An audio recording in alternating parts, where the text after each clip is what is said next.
প্রিয় শিক্ষার্থীরা, আমরা রাইট ফর্ম অফ ভার্বের আজকে শেষ ক্লাস করব, অর্থাৎ এটা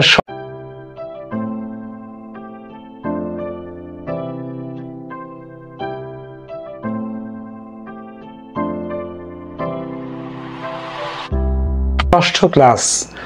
তো মোটামুটি আমরা এই কয়েকটা ক্লাসের মাধ্যমে মেজর কয়েকটা রুলস আমরা পড়লাম। সত্যিকার অর্থে আরো অনেক রুলস আছে, সেগুলি আমাদের এগুলির সাথে রিলেটেড। তো যাই হোক, আমরা আজকে প্রথম রুলসটা নিয়ে আসি। অ্যাজ দো বা অ্যাজ ইফ থাকলে কি হয়, কোনো কমপ্লেক্স সেন্টেন্সে অ্যাজ দো বা অ্যাজ ইফ থাকলে কি হয় দেখো। He walks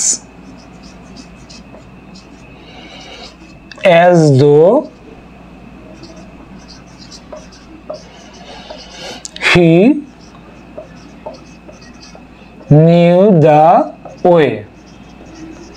সে এমন ভাবে কথা বলে মনে হয় যেন সে পথটা চিনত। অর্থাৎ আমাদের মধ্যে আমরা কোথাও যাচ্ছি, কিন্তু একজন যদি পথটা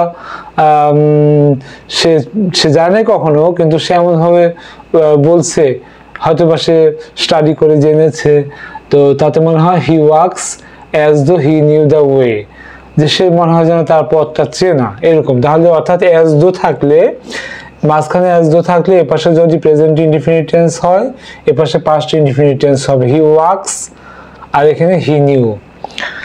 একই বিষয় যদি এখানে পাস্ট ইনডিফিনিট টেন্স হয়, যেমন ধরো he spoke as though he had not broken the glass.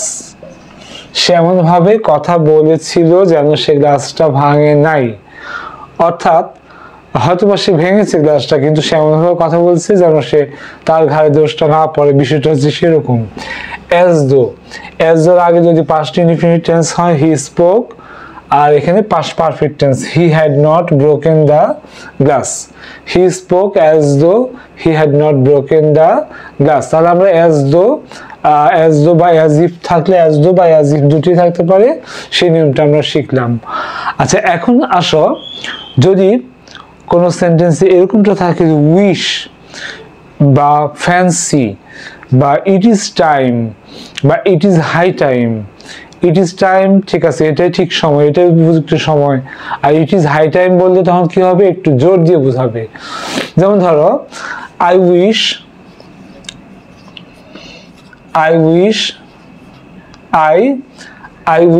I কি হবে, visited the USA.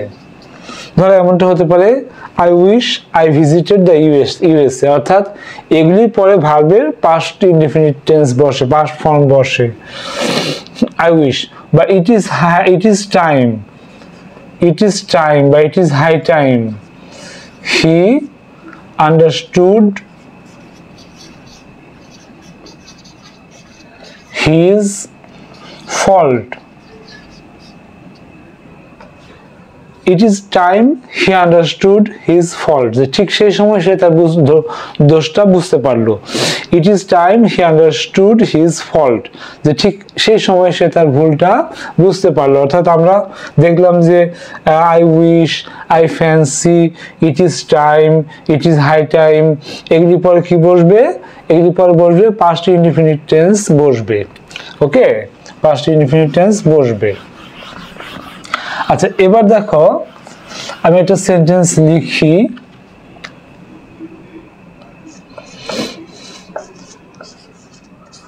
had I been a rich man, আমি যদি একজন ধনী লোক হতাম, had I been a rich man, আমি যদি একজন ধনী লোক হতাম, I would have helped the poor.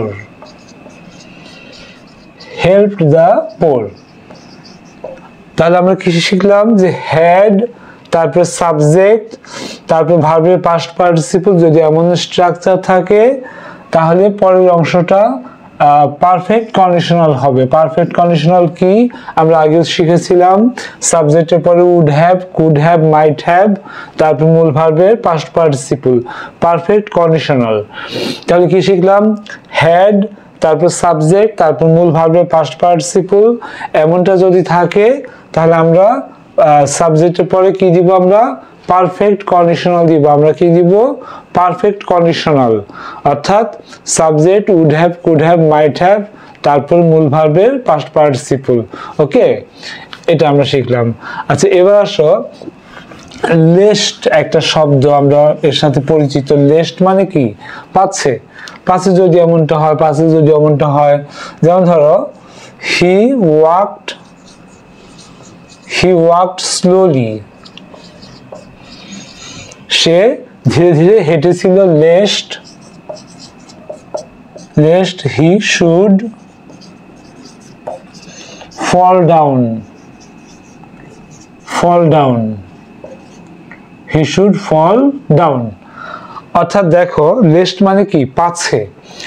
তো লেস্টের পরে আমাদের মনে রাখবো, লেস্টের পরে যদি একটা সাবজেক্ট বসে, তারপরে শুড বা মাইট বসে, মোডাল অক্সিলারি, তারপরে ভার্বের প্রেজেন্ট ফর্ম বসে।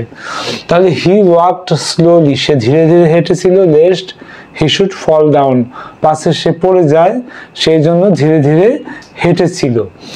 ওকে, তাহলে আমরা কি শিখলাম, যে লেস্টের পরে সাবজেক্ট, তারপরে শুড বা মাইট, তারপর ভার্বের প্রেজেন্ট ফর্ম বসে। আচ্ছা, এবার দেখো একটা জিনিস, ইফ আই ওয়ার একটা রুলস আছে। ইফ আই ওয়ার হচ্ছে যে যদি এমনটা হতো, একটা অসম্ভব ইচ্ছা। If I were a bird, কি লিখবো আমরা, if I were a bird I would fly in the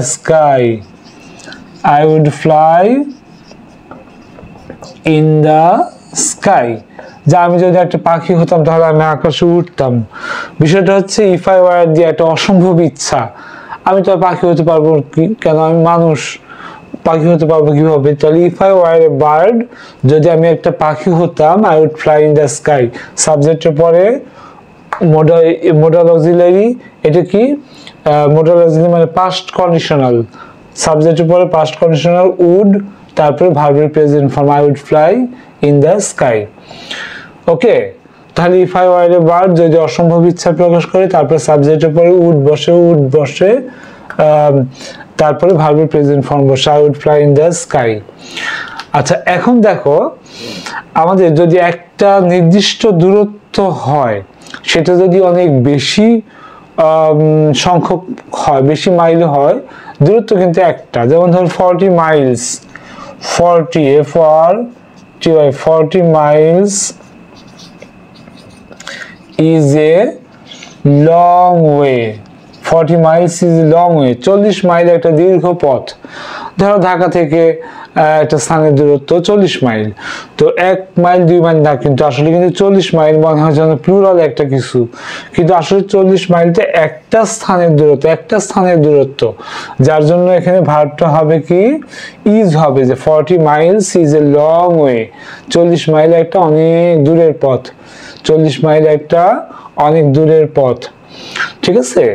আচ্ছা, এবার আমরা এভাবে যে ভার্ব সিঙ্গুলার হলো, এরকম আরেকটা উদাহরণ দেখি। ধরো there is a high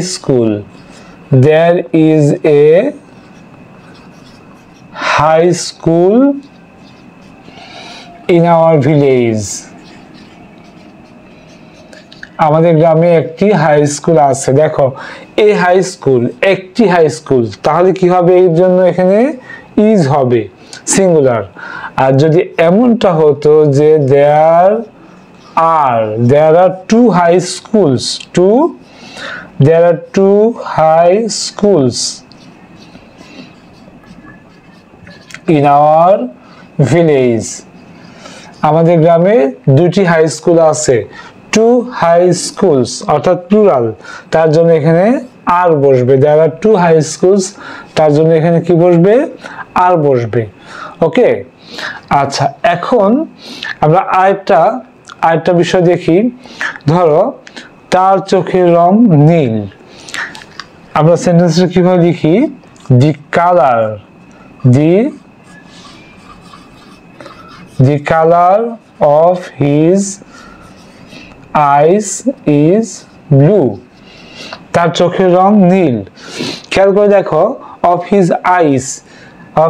eyes মনে হয় যেন আইস দুই চোখ, তো প্লুরাল, কিন্তু আসলে কিন্তু বিষয়টা হচ্ছে দি কালার অফ হিজ আইস, যে তার চোখের রং, তার চোখ সম্পর্কে, তার চোখটা ছোট না বড়, তার চোখ কি সোজা না টেরা, বিভিন্ন বিষয়ের মধ্যে একটা বিষয় হচ্ছে তার চোখের রং কি।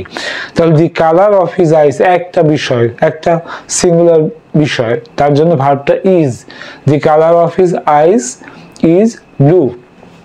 তাহলে প্রিয় শিক্ষার্থীরা, আমরা মোটামুটি এই 6টি ক্লাসের মাধ্যমে রাইট ফর্ম অফ ভার্বের মেজর রুলসগুলি আমরা পড়ে ফেললাম। আরো ছোটখাটো খুঁটিনাটি অনেক কিছুই আছে, এগুলিকে কেন্দ্র করি, এগুলিকে একটু মডিফাই করে বা একটা রুলস একটু অন্যভাবে কিভাবে বলা যায় সেভাবে আরো অনেক রুলসই বলা যায়, কিন্তু এগুলি মোটামুটি মেজর রুলস, এগুলি পড়লেই আমরা অনেকটা ভালো করতে পারবো। তো আজকে তোমাদের রাইট ফর্ম অফ ভার্বসের আমরা ক্লাসটি শেষ করলাম। পরবর্তীতে অন্য কোনো টপিকস নিয়ে আবার আসবো আমরা। তো ধন্যবাদ সবাইকে।